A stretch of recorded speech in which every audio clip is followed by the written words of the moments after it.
창세기 22장 15절에서 19절까지의 말씀입니다.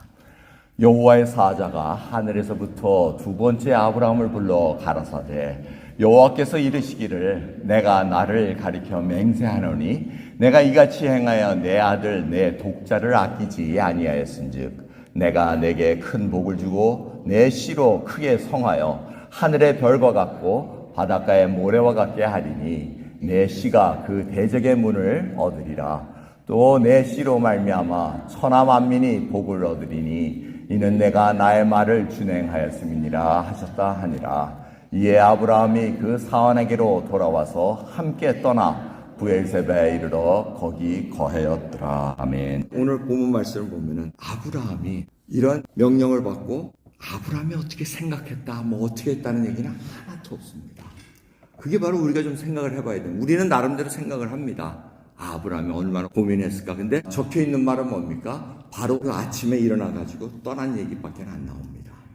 그 이유가 뭔가를 우리가 분명히 알아야 됩니다. 왜 아브라함의 감정에 대한 얘기는 없고, 그리고 아브라함이 어떻게 했다는 얘기는 전혀 없는 것일까? 아브라함이 어떤 자였습니까? 아브라함이 소돔과 고모라를 하나님께서 징벌하러 갔을 때 계속해서 끈질기게 풀이했던 사람입니다. 50명이라도 30명이라도 10명이라도 하면서 이렇게 봐주셔야 되지 않겠습니까? 하고 얘기했던 아브라함이 100세에 얻은 자기 아들을 내놓으라고 했을 때 아무 얘기하지 않고 묵묵히 따라갔다는 이유는 우리가 한번 깊이 생각해야 됩니다. 그거는 이 성경은 아브라함의 초점이 맞춰져 있는 것이 아니고 하나님이 무엇을 하시는가에 초점이 맞춰져 있다는 것을 잊지 말아야 됩니다.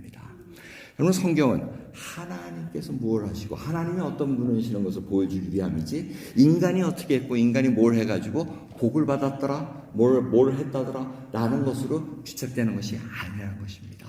이 아브라함까지 오는 데 있어서 이 하나님의 역사는 이미 창세기에서 인간들이 타락을 합니다. 그리고 하나님과의 관계가 끊어져 버렸습니다. 구원의 길이 끊어졌습니다. 하나님께서는 노아를 통해서 온 인류를 홍수로 다 멸망을 시키셔서 또 한 가지를 또 세우십니다. 하지만 그것 가운데서도 인간이 계속해서 하나님에 나갈 수 있는 구원의 길을 열지 못하다가 아브라함을 택해서 이제는 네가 복의 근원이 되지다 하고 구원의 길을 열어주는 그 표상을 보여준 것을 우리가 알 수가 있습니다. 그래서 오늘 이 아브라함이 이삭을 바치는 사건에 있어서 히브리서 11장 17절에서 19절은 어떻게 표현하고 있냐면 아브라함은 시험을 받을 때 아까 말씀하신 그 시험입니다. 믿음으로 이삭을 드렸으니 저는 약속을 받은 자로 돼 그 독생자를 드렸느니라. 저에게 이미 말씀하시기를 내 자손이라 칭할 자는 이삭으로 말미암으리라 하셨으니 저가 하나님이 능히 죽은 자 가운데서 다시 살리실 줄을 생각한지라. 비유컨대 죽은 자 가운데서 도로 받은 것이니라 얘기합니다. 이 얘기는 뭡니까? 아브라함이 부활의 신앙을 소유하고 있었다는 겁니다. 굉장히 중요한 얘기입니다. 아니 어떻게 아브라함이 부활의 신앙을 소유하고 있었을까? 그건 자기 사환에게 모리아산에 도착해가지고 3일 길을 가는데 우리가 다시 돌아오리라 이 얘기를 합니다. 우리라는 단어를 씁니다.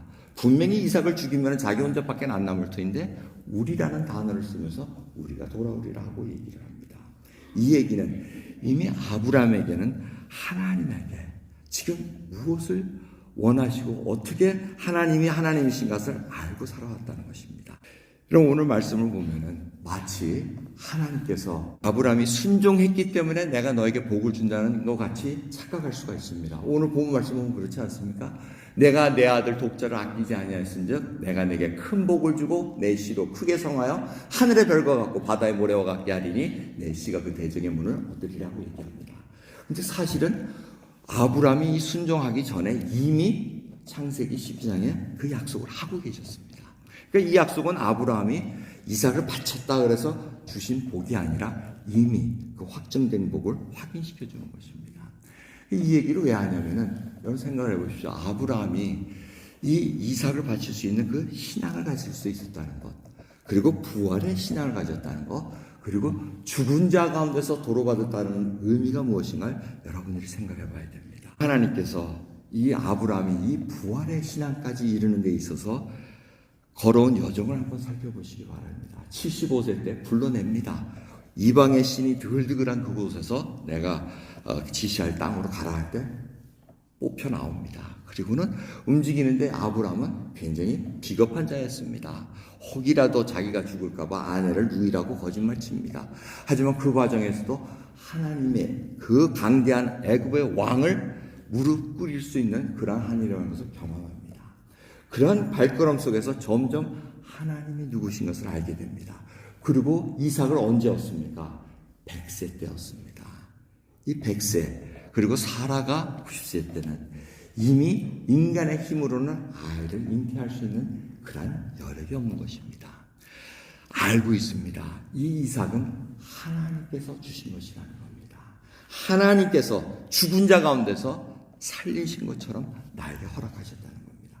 이 하나하나가 결국은 이삭이 예수 그리스도의 표상으로 나타납니다. 죽은 자 가운데서 받았다는 이 표현이 뭐냐면 결국은 예수 그리스도로 말미암아 새로운 그 세 사람을 통해서 구원의 역사가 일어나서 그 대적의 문을 쟁취하듯이 사단이 갖고 있는 죽음의 문을 이길 수 있듯이 그 일을 알려주고 있다는 것입니다. 그래서 아브라함은 그걸 절실하게 알았다는 겁니다. 이 이삭도 내 힘으로 받은 것이 아닙니다. 내가 할 수 있는 것이 아무것도 없었고 하나님이 나를 복의 근원으로 앉혀준 것도 내가 할 수 있는 것이 아무것도 없었다는 겁니다. 여러분 여기까지 이해하는데 굉장히 많은 시간이 걸립니다. 우리가 착각하기 쉬운 게 뭐냐면 하나님이 나 가운데 뭔가 좀 이쁜 게 있으니까 하나님이 내가 요렇게 예배 드릴 줄 알고 요렇게 기도할 줄 알고 요렇게 헌금 드릴 줄 알고 하나님이 나를 구원시켜 준 걸 거야 하고 착각하고 있으면 그건 착각입니다. 그건 절대 그렇지가 않습니다. 우리로서는 할 수 있는 것이 아무것도 없는데 이것이 전적인 하나님의 은혜였다는 것입니다. 그런 하나님은 바로 무에서 유를 창조하시는 하나님이라는 것을 아브라함이 알았기에 지금 이삭을 바치라 할 때 그것을 기꺼이 바칠 수 있는 부활의 신앙의 믿음의 눈으로 가질 수 있었다는 것입니다. 근데 이것이 어디서 또 시작되냐면 아까 말씀드렸죠. 12장 1절에 보면 그 일 후에, 그 일 후라는 언제냐면 부엘세바 21장 33절을 보시면은 아브라함은 부엘세바에서 에셀나무를 심고 거기서 영생하신 하나님 여호와의 이름을 불렀다고 얘기합니다. 그 일 후에 이삭을 바치라고 얘기합니다. 이 일 후에 이 부엘세바라는 것은 맹세의 우물입니다. 그 블레셋 사람 아비멜렉하고 군대 장관이 와가지고 아브라함 당신을 보니까 하나님 함께 하십니다 하다가 이제 우물 갖고 싸우니까 지금 이삭이 태어나가지고 막 자라고 있는 그 시기입니다. 그럴 때 언약을 맺어가지고 우물을 다시 받아옵니다. 그리고 그 부엘세바라는 이름을 할 때 부엘세바가 바로 맹세의 우물이고 거기서 영생하시는 하나님의 이름을 불렀다고 얘기합니다. 여기서 영생하시라는 것은 엘올람이라는 히브리어입니다. 엘올람이라는 것은 하나님 플러스 평생, 결국 시작과 끝이 없다는 것을 보여주고 있는 것입니다. 여기서 아브라함이 이삭을 키우면서 부엘세바에서 엘올람이라는 영생하신 하나님의 이름을 부르면서 하나님은 생명이 끝까지 주관하시고 시작과 끝과 없이고 영원하시다는 영원한 생명을 지닌 분이라는 것을 고백하게 된다는 겁니다. 그 일이 있은 후에 하나님께서는 이삭을 바치라고 얘기를 하십니다. 아브라함에게 그만한 믿음을 가지고 이제 시험하려는 뜻을 아시겠죠? 하나하나냐가 아니고 그 가졌던 부활의 믿음이라는 것을 네가 지금 드러낼 수 있느냐, 그 얘기를 하고 계시는 겁니다. 하나님은 우리들에게 시험을 하십니다. 여러분들 그 시험이라는 것은 하나 안 하나가 아니고 심어놓은 어떤 생명의 그 믿음이 드러나느냐 안 느냐는 것입니다. 그걸 언제 잘 우리가 알 수 있느냐면 우리가 막 핍박을 할 때 아니면 오른밤을 맞았을 때 그걸 내가 왼밤을 들이댈 수 있느냐, 그리고 이 축복을 해줄 수 있느냐. 핍박하는 자에게 내가 너를 축복한다. 이제 이 얘기가 나오면 우리가 시험을 통과하는 겁니다. 그것을 자꾸 실패할 때는 내 육신으로 내 정욕적으로 해결할 때 모든 것이 무너진다는 것을 알게 될 수밖에 없습니다. 여러분, 우리는 하나님께서 정말 놀라운 사랑을 알아감으로써 우리가 알 수밖에 없습니다. 여러분은 하나님의 이름을 어떻게 부르고 계십니까? 엘올람이란 영생하신 하나님의 이 고백은 아브라함이 75세부터 자기를 불러내가지고 자기가 이스마엘도 낳았다가 그 아들을 저쪽으로 보냈다가 뭐 온갖 일을 다 겪은 후에 이삭을 낳고 이삭을 키우면서 알게 됐다는 것입니다. 나로 말미암아 일어난 것은 아무것도 없다. 하나님께서 무에서 유를 창조하듯이 모든 것을 이끌어 주셨다는 그것을 알게 됐다는 겁니다. 그래서 아브라함이 어떻게 됩니까? 하나님의 말씀을 듣고 내려왔다 그럽니다. 그리고 사원에게 돌아옵니다. 약속한 대로 돌아옵니다. 우리가 돌아와서 부엘사바에 이르렀다고 또 얘기합니다. 영생하신 하나님을 떠날 수 없다는 것입니다. 그곳에서 살 수밖에 없다는 놀라운 사랑, 그 은혜를 여러분, 우리가 하나님을 떠날 수가 없습니다. 떠났다고 생각해도 또 돌아오게 되어 있습니다. 그 하나님을 떠나서 내가 어디서 생명을 구하리까? 이 고백이 우리에게 나올 수밖에 없다는 것입니다. 내 힘으로는 어쩔 수 없다는 것. 이걸 고백하는 순간 여러분, 우리는 진정한 자유를 얻습니다. 아직도 하나님에게 뭔가 어프로브 받으려고, 내가 이거를 해줘야지, 내 성질 나는데 나의 뜻을 이루어 주셔야지 내가 믿겠습니다, 이게 아니라는 것입니다. 나의 헌신이나 열심이나 뭐 어떻게 간절함이나 이걸로 지금 하나님을 움직이는 것이 아니라 나는 아무것도 할 수 없는데 이것이 다 하나님의 은혜로소이다. 참 감사합니다. 여러분, 이 고백이 심중에 나올 때 하나님을 알아간다는 것입니다. 그럼 우리는 하나님을 얼마나 알아가고 있습니까? 우리는 어디에 많이 이렇게 딱 고정관념이 있냐면, 하나님 내가 열심히 하고 내가 하나님 말씀 잘 들으면 하나님 나에게 복 주셔야 됩니다. 여기에 딱 틀이 박혀져 있습니다. 근데 그 틀을 깬 사건이 뭐냐면 욥의 사건입니다. 욥도 하나님을 순종하는 자였습니다. 근데 느닷없이 이 완전한 자에게 고난이 옵니다. 그리고 세 친구들이 와가지고 열심히 위로해 줬는데 딱 지나간 다음에 뭐라 그럽니까? 야, 너 회개해. 보니까 너 잘못한 거 분명히 있어. 하나님이 그러지 않고서 이렇게 할 리가 없어 하고 질타합니다. 그럴 때 욥의 고백이 뭡니까? 알고 있어. 하지만 나는 그런 일을 당한 게 아니야 하면서, 야, 세상을 봤더니 악한 일을 해도 잘 사는 자들이 있더라. 죽을 때까지 피둥피둥 먹고 살다가 죽는 악한 자들도 있더라. 내가 그걸 이해를 못하겠더라. 그런데 내 일을 당하고 보니 이제 알겠다 하고 지금 하나님을 점점 알아가는 이해의 눈을 열어가고 있다는 것입니다. 여러분, 믿는다는데 핍박이 없다, 고난이 없다? 절대 아닙니다. 그걸 통과해야지만 계속해서 우리는 하나님을 알아갈 수 있다는 것입니다. 그래서 우리는 지금도 under construction입니다. 우리가 완성되어 있는 자들이 아닙니다. 하나님 만들어가고 있는 것입니다. 그러니까 우리가 계속해서 남에게 상처도 받고 상처도 주고 하면서 계속해서 하나님이 이런 분이시구나 라고 알아가면서 나는 겁니다. 여러분, 요즘 세상을 보면은 저도 이제 60이 조금 넘어가니까 이제 조금 보이기 시작하더라고요. 야, 세상이 이게 세상이 이런 세상이야?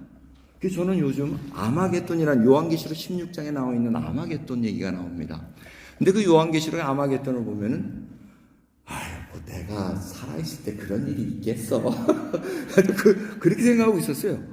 그런데 요즘 새벽기도 쭉 하면서 중동의 이스라엘과 뭐 이런 일이 쭉 일어나는 거 보니까 가능하네. 아마겟돈이 뭡니까? 거기서 이 세영, 더러운 세영, 사단과 적그리스도와 거짓 선지자.